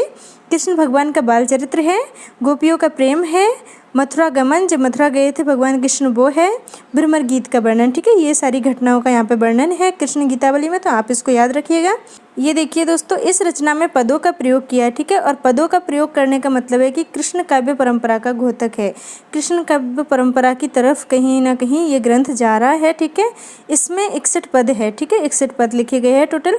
इस रचना में सूरदास की भ्रमर गीत परंपरा का निर्वहन हुआ है। देखिए दोस्तों, इसमें सूरदास जी का जो भ्रमर गीत है जो कि बहुत ज़्यादा चर्चित है, आपको याद मालूम है, तो उसी का कहीं ना कहीं निर्वहन हुआ है, मतलब उसी की तरह इसमें लिखा गया है। ठीक है, देखिए इसके प्रारंभ में मंगलाचरण व अंत में मंगल कामना भी नहीं लिखी गई है। ठीक है, तो ये इस ग्रंथ के बारे में जानकारी मिलती है हमें। कृष्ण काव्य के मतलब कृष्ण गीतावली के बारे में ये लिखा है तुलसीदास जी ने, और इसमें कृष्ण भगवान का बाल चरित्र, गोपियों का प्रेम, मथुरा गए थे वो, और भ्रमर गीत, इन रचनाओं का वर्णन है। इसीलिए यहाँ पे हमें मालूम होता है कि सूरदास जी का जो भ्रमर गीत था उसी की परंपरा से मिलता जुलता ग्रंथ है ये। ठीक है दोस्तों, अब हम पढ़ते हैं रामलला नेहचू के बारे में। ठीक है, और ये काफ़ी इंपॉर्टेंट रचना है तुलसीदास जी की। देखिए इसका रचनाकाल है 1582 ईस्वी, और इसकी भाषा है वो ठेठ अवधी है। ठीक है दोस्तों, ठेठ अवधी भाषा है, और यहाँ पे काव्य रूप है वो है प्रबंध। ठीक है दोस्तों, देखिए दोस्तों, इसके विशेष तथ्यों के बारे में हम पढ़ लेते हैं।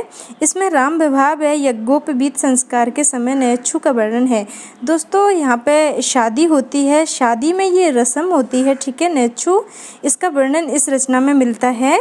अब देखिए, एक तो मैं पढ़ी पढ़ाई बात को आपको समझा दूँ। ठीक है, और एक अपने जीवन में जो बात खुद देखी हो, अपने आसपास के माहौल में मैंने घटित होते हुए जिस बात को देखा हो, उसका वर्णन एक अलग ही होता है। मतलब उसमें पढ़ने की आवश्यकता नहीं है, उसको तो आप यूँ ही समझा सकते हो। तो जो उत्तर प्रदेश के आसपास के इलाके से संबंधित है, भगवान राम की जन्मस्थली है, वहाँ से कोई संबंधित है उधर आसपास से, तो वो तो बहुत अच्छे से जानते होंगे इन रस्म को, मतलब उनके आसपास अभी भी होती होगी इस तरीके की रस्म नेहचू। ठीक है, तो वो तो बहुत अच्छे से परिचित होंगे, और मैंने तो सिर्फ किताबों में पढ़ा, और मेरे जैसे कितने लोग हैं जिन्होंने सिर्फ पढ़ा है। हर कोई तो इस चीज़ को अपनी ज़िंदगी में देखता नहीं है ना। हमारे यहाँ तो ऐसी एक रस्म ऐसी होती है कि दूल्हा जब आता है दुल्हन के घर तो उससे गाली देते हैं, इस तरीके की रस्म ज़रूर होती है। मतलब बहुत और भी होती है, लेकिन ये नेहचू है, ये इसके बारे में आप कोई उत्तर प्रदेश से संबंधित है तो बहुत ज़्यादा अच्छे से जानता होगा। हालांकि मैंने पढ़ रखा है, मैं जानती हूँ इसके बारे में, लेकिन मैं चाहती हूँ कि वो मुझे बताए इसके बारे में जिसको बहुत अच्छे से पता है, उनके आसपास इस तरीके की रस्म होती है। ठीक है, तो अगर कोई है तो प्लीज़ कमेंट करके बताना, मैं भी जानना चाहती हूँ, बहुत इच्छुक हूँ मैं जानने की। ठीक है, और देखिए दोस्तों, आगे पढ़ते हैं। तुलसीदास जी ने उस समय स्त्रियों में प्रचलित अश्लील गीतों को दूर करने के लिए ये नेहचू लिखा था, ये भी कहा जाता है। ठीक है दोस्तों, ये प्रचलित है तथ्य कि तुलसीदास जी ने इसलिए ये नेहचू लिखा क्योंकि आसपास जो वहाँ पे कोई भी परंपरा होती थी, कुछ भी होता था, तो वहाँ की स्त्री अश्लील गीतों को गाती थी, तो इसीलिए उनको दूर करने के लिए तुलसीदास जी ने इसको लिखा, ऐसा माना जाता है। ठीक है, तो इसलिए मैंने यहाँ पे लिख दिया है। देखिए तुलसीदास की श्रृंगारी व रसिक भावना यहाँ पे प्रकट हुई है इस रचना में। ठीक है, देखिए दोस्तों, इसमें 20 छंद है। ठीक है, और सभी सोहर छंद है। ठीक है, 20 छंद है और सभी सोहर छंद है। और देखिए ये जो सोहर छंद है ना दोस्तों, इसमें 22 मात्राएं होती हैं, 22 मात्राएं होती है, याद रखना आप, और जिसमें क्रम से 12 और 10 मात्राओं पर यति होती है। ठीक है, ये काफ़ी इंपॉर्टेंट है। अब पढ़ते हैं हम आगे, और ये हमारी लास्ट रचना है। ठीक है, और इस वीडियो के बाद मतलब इस रचना के बाद हमारी ये वीडियो यहाँ पे ख़त्म हो जाएगी। ठीक है, रचना का नाम है रामज्ञा प्रश्नावली। ठीक है, प्रश्नावली से मालूम हो रहा होगा कि प्रश्नावली तो उसे बोलते हैं जहाँ पे क्वेश्चन आंसर की बात होती है, तो इसी तरीके का कुछ होगा यहाँ पे, देखते पढ़ते आगे जब पता चलेगा। देखिए इसका रचनाकाल है वो है 1612 ईस्वी। ठीक है, भाषा अवधि है और काव्य रूप मुक्तक है। ठीक है, देखिए विशेष तत्व कौन कौन से हैं इनके बारे में हम जान लेते हैं। देखिए यह ग्रंथ 7 सर्गों में विभाजित है, 7 सर्गों में बटा हुआ है ये। ठीक है, प्रत्येक सर्ग, देखिए प्रत्येक सर्ग में 7 सप्तक है, और प्रत्येक सप्तक में 7 दोहे है। काफ़ी इंपॉर्टेंट है ये बात, इसको आप दोबारा से पढ़िए एक बार मेरे साथ। देखिए इस ग्रंथ में 7 सर्ग है। ठीक है, और प्रत्येक सर्ग में 7 सप्तक है। ठीक है, और प्रत्येक सप्तक में 7 दोहे है। कितनी अच्छी बात है। इस प्रकार 343 छंद बनते हैं टोटल इसमें, इस रचना में, रामज्ञा प्रश्नावली में। ठीक है, इसको दोहावली रामायण के नाम से भी जाना जाता है। देखिए ये क्वेश्चन पूछा गया है पहले, तो आप इसको याद रखना, इसको दोहावली रामायण के नाम से भी जाना जाता है, रामज्ञा प्रश्नावली को। ठीक है दोस्तों, चलो आगे पढ़ते हैं। देखिए इसके प्रत्येक दोहे में शुभ अशुभ संकेत निकलते हैं, ठीक है।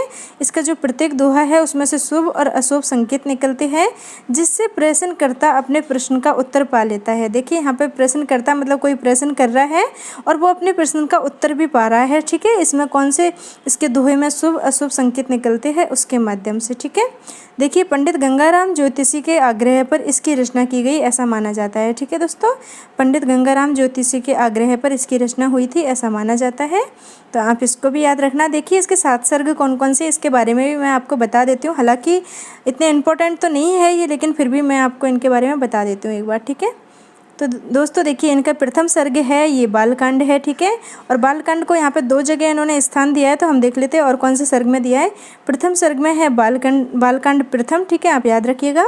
द्वितीय सर्ग में है अयोध्या कांड और उत्तरकांड का पूर्वार्ध मतलब कि पहले का भाग, ठीक है। देखिए अगर किसी का विभाजन करेंगे और फिर आप उसको लिखोगे तो इधर पूर्वार्ध इधर उत्तरार्ध, जैसे कि आप एमए करते हो तो एमए में जो हमारी प्रथम साल होती है उसको पूर्वार्ध बोलते हैं और जो लास्ट वाली साल होती है उसको उत्तरार्ध बोलते हैं। उसी तरह से यहाँ पे द्वितीय सर्ग में अयोध्या कांड है और अरण्य कांड का पूर्वार्ध है, ठीक है। तृतीय सर्ग है इसमें अरण्य कांड का उत्तरार्ध है और किष्किंधा कांड है, ठीक है दोस्तों। और चतुर्थ सर्ग है इसमें देखिए बालकांड द्वितीय आ गया है यहाँ पे। तो आपको ये याद रखना है। इस तरह से अगर आपसे क्वेश्चन पूछ ले कि रामज्ञ प्रश्नावली है उसमें जो प्रथम सर्ग है मतलब कि जो बालकांड है वो कौन कौन से सर्ग में है, तो आप याद रखना प्रथम सर्ग में और चतुर्थ सर्ग में, ठीक है। तो इस तरीके से हो सकता है पूछ ले आपसे, लेकिन इतना डीप में भी नहीं जाएगा एग्जामिनर। देखिए दोस्तों यहाँ पे 5वां सर्ग है। 5वें सर्ग में क्या बताया इन्होंने, सुंदरकांड है और लंका कांड है, दोनों कांड पंचम सर्ग में रखे, ठीक है। देखिए षष्ठम सर्ग है मतलब 6ठा सर्ग है, इसमें उत्तरकांड रखा है और लास्ट में है सप्तम सर्ग, इसमें स्फुट पद रखे, ठीक है। तो ये इसका विभाजन है रामज्ञ प्रश्नावली के 7 सर्गों का जो हमने देख लिया है। देखिए बालकांड को प्रथम व चतुर्थ सर्ग में स्थान दिया है, तो ये मैंने आपको बता ही दिया है। तो दोस्तों ये इस तरीके से इसका विभाजन हो गया, ठीक है, आपने पढ़ लिया है और हमारी छोटी बड़ी सभी रचनाएं इस तरीके से यहाँ पे ख़त्म हो गई है। अब आप अच्छे से इन वीडियोज़ को मतलब इस वीडियो को देखना और अच्छे से पढ़ना। इसके बाद मैं रामकाव्य से संबंधित क्वेश्चन करवाऊंगी।